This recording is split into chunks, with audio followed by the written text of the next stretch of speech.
Good evening and welcome to test super coaching. मैं हूं करण अरोड़ा और हम आपके एग्ज़ाम सेंटर की तरफ पहुंच चुके हैं। बच्चे अभी आने ही वाले हैं बाहर। बच्चे जो एग्ज़ाम देने गए हैं वो आपको आके बताएंगे कि एक्चुअली में आपका जो एग्ज़ाम है वो आपका डिफ़िकल्ट रहा, मॉडरेट रहा या इजी था।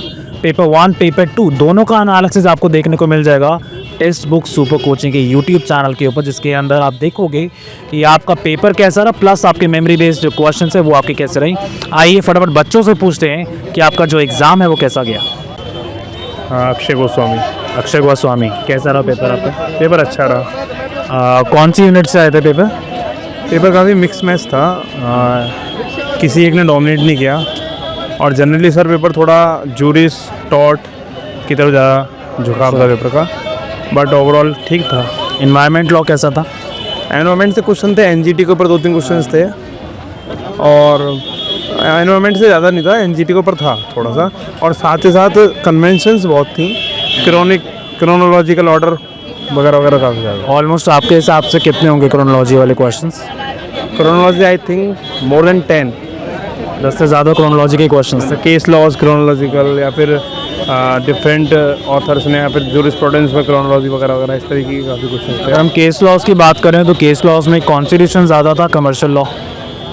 कॉन्स्टिट्यूशन का तो ऑलवेज जब एक पैराग्राफ आता है वो तो होता ही होता है, बट केस लॉज में जूरिस का क्वेश्चन जो होते हैं वो थे, साथ में फैमिली लॉ के क्वेश्चंस ऑलवेज डोमिनेट करते हैं, यही क्वेश्चन थे। फैमिली लॉ भी था? हाँ, फैमिली लॉ था, मुस्लिम से क्वेश्चंस थे, हिंदू लॉ से एडॉप्शन के ऊपर क्वेश्चन था। और कंपैरेटिव पब्लिक लॉ कितना आया था?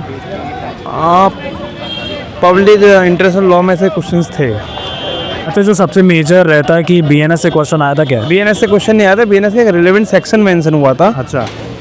111 आइज में, if I am not wrong, वो भी इन ऑप्शन में मेंशन हुआ था, तो उसमें पूछा गया था किसके अंदर क्या रिलेवेंसी वगैरह इस तरीके से क्वेश्चन। चलो, congratulation, all the best. Thank you. Isha Divangi Gupta.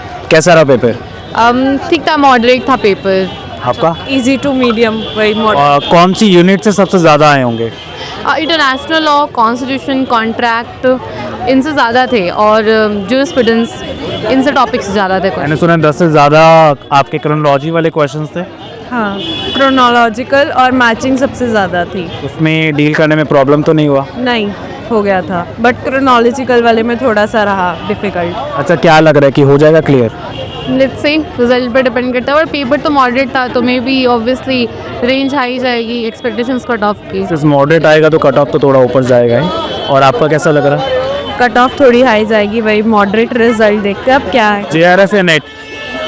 मैंने जेआरएफ एंड नेट दोनों के लिए फिल किया था। अच्छा, ज्यूरिस से कितना आया था पेपर? जूरिस से क्वेश्चन नियर अबाउट थे 15 के अराउंड तो थे, अच्छे खासे क्वेश्चंस थे। हाँ, अराउंड 15 क्वेश्चंस थे। 15 questions from jurisprudence? Yes, and they are also in chronological order also. Case laws कहाँ से आए थे? तो इससे कम क्वेश्चंस थे इस बार आईपीसी और कॉन्ट्रैक्ट से थे। और आईपीसी में बीएनएस का कुछ आया था क्या? बीएनएस से एक क्वेश्चन था बस, वो भी ऑप्शन में था, वो मैचिंग में था। मैचिंग में था, मतलब कॉन्सेप्चुअली था। अगर बीएनएस का हम माने भी तो कुछ ऐसा नीड नहीं थी पता होने की। नहीं पेपर ज़्यादा न्यू लॉज से उतने थे नहीं क्वेश्चंस में, पुराने लॉज थे जो भी। चलो, ऑल द बेस्ट आप दोनों को, और मैं आशा करता हूँ दोनों का पेपर क्लियर हो। Thank you so much. क्या नाम है आपका? कुलसुम। कैसा रहा पेपर?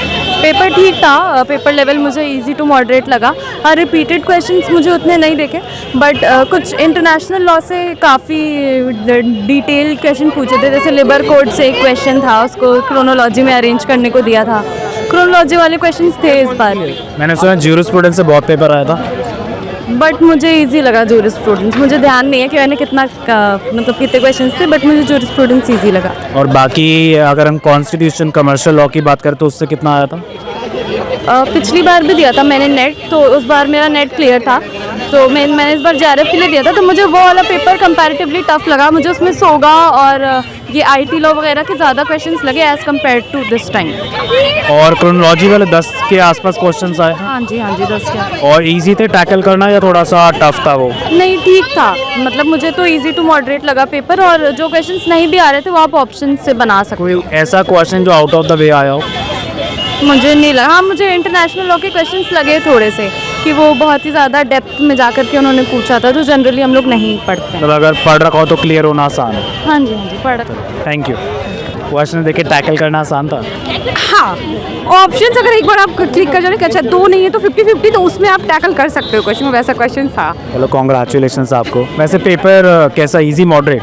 मॉडरेट टू हार्ड, मतलब कुछ क्वेश्चंस हार्ड थे क्योंकि एक स्टैंडर्ड डिविएशन का क्वेश्चन पेपर 1 में आ गया था, तो वो थोड़ा सा, क्योंकि law as a law student तो हम लोग नहीं करते। बाकी मैथ्स DI बहुत ईजी थे, बहुत ईजी थे। मैंने सुना है कि ज्यूरिस और पब्लिक इंटरनेशनल लॉ बहुत आया था। हाँ, जूरिस और पब्लिक इंटरनेशनल लॉ, मतलब जूरिस उतना नहीं आया था, बट जो भी क्वेश्चंस आए थे वो टफ थे, तो उनकी मतलब क्वालिटी बहुत हाई थी, क्वांटिटी उतनी ज़्यादा नहीं थी, बट हाँ जो थे बहुत टफ थे। वीडियोस देखे थे? वीडियोस देखे थे, अभी आज सुबह तक भी देखे हैं। तो उससे हेल्प तो मिली होगी? हाँ जी, उससे हेल्प बहुत मिली थी, और आई रिग्रेट कि मैंने और पहले देखना शुरू नहीं किया, बट हाँ जितना भी देखा मुझे बहुत हेल्प मिली थी। कोई बात नहीं, वो देखते हैं क्या होता है। बिकॉज कैसा रहा, moderate, easy? I think it was moderate, क्योंकि कुछ क्वेश्चंस बहुत ईजी थे और कुछ were very tough, so it's very difficult to analyse कि अभी हुआ क्या है, कुछ समझ नहीं आ रहा। कॉन्ग्रेचुलेशन आपको। Thank you so much and thanks to you. Hello sir. Hello जी, हेलो। हेलो, क्या नाम है आपका? मेरा नाम हिमांशु मिश्रा है। कैसा रहा एग्ज़ाम?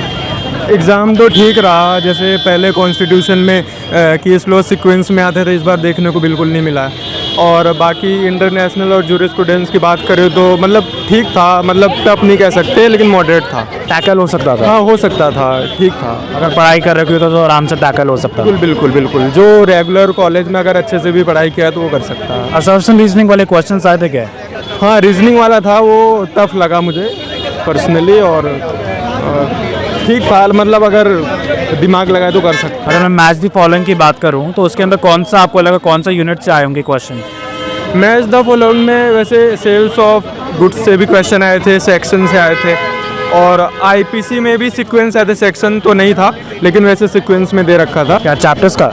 हाँ, चैप्टर्स का नहीं था, जैसे ऑफेंसेस का था, वो सीक्वेंस में करना था, तो उससे रिलेटेड क्वेश्चन था। चलिए कॉन्ग्रेचुलेशन आपको, all the best. Thank you sir, thank you.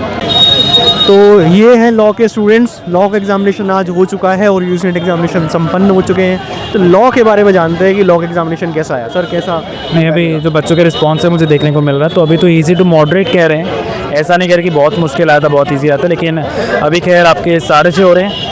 और अभी हम 7 बजे तक अपने स्टूडियो भी पहुँचेंगे, वहाँ पर पूरा एनालिसिस आपको देखने को मिलेगा कि आपका पेपर एक्चुअली में कौन कौन से टॉपिक से, कौन कौन से यूनिट से आया था। उसके अलावा मेमोरी बेस्ड एग्ज़ाम भी आपका आज ही रखा गया, शाम को 8:30 बजे तक आपको देखने को वो मिल जाएगा। बाकी कह सकते हो कि डील किया जा सकता है, टैकल किया जा सकता है पेपर। आपके मैथ्स दी फॉलोइंग वाले क्वेश्चन है, क्रोनोलॉजी वाले तो 10-12 क्वेश्चन आपके आए थे, और ज्यूरिस्प्रूडेंस शायद एक छोटा सा यूनिट होता है, इसके अंदर 4 या 5 क्वेश्चन आते हैं। इस बार सुनने को मिल रहा है कि उसके अंदर 10-12 क्वेश्चन आ गए थे, तो वो एक मेजर चेंज है।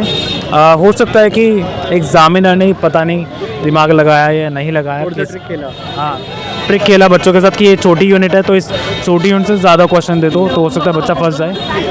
हालांकि जो बच्चा पढ़ के गया होगा उसको तो प्रॉब्लम नहीं आया होगा। सर पेपर 1 की फीडबैक मिली? पेपर 1 कैसा बता रहे थे बच्चे? पेपर 1 भी बच्चे कह रहे थे कि मॉडरेट ही रहा। बाकी कह सकते हो कि अगर पढ़ रखा है पहले से पेपर नंबर 1, चाहे तुलिका मैम से पढ़ाओ चाहे प्रीति मैम से पढ़ाओ, तो टैकल किया जा सकता था। वो भी ऐसा नहीं कह सकते कि बहुत मुश्किल आपका रहेगा।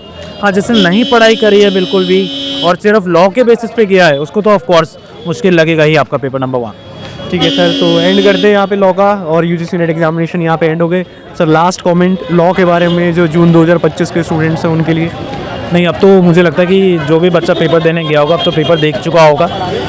कल भी काफ़ी सारे मैसेज आ रहे थे, सर हम लेना चाहते हैं एक बार पेपर का, हम वेट कर रहे हैं। तो पेपर आपका ख़त्म हो चुका है, तो मतलब मुझे नहीं लगता कि आपको एक रात भी वेस्ट करनी चाहिए। दिन तो छोड़ दो, एक रात भी वेस्ट मत करो। और अपना अगर कोर्स परचेज़ करना तो प्लीज़ कोर्स परचेज़ कीजिए, ताकि आपकी जो तैयारी पहले से शुरू हो सके। पहले से प्लान स्ट्रक्चर वे में अपनी तैयारी शुरू कर दीजिए और अपनी नेक्स्ट अटैम्प्ट के अंदर नेट और GRF क्वालिफाई कीजिए।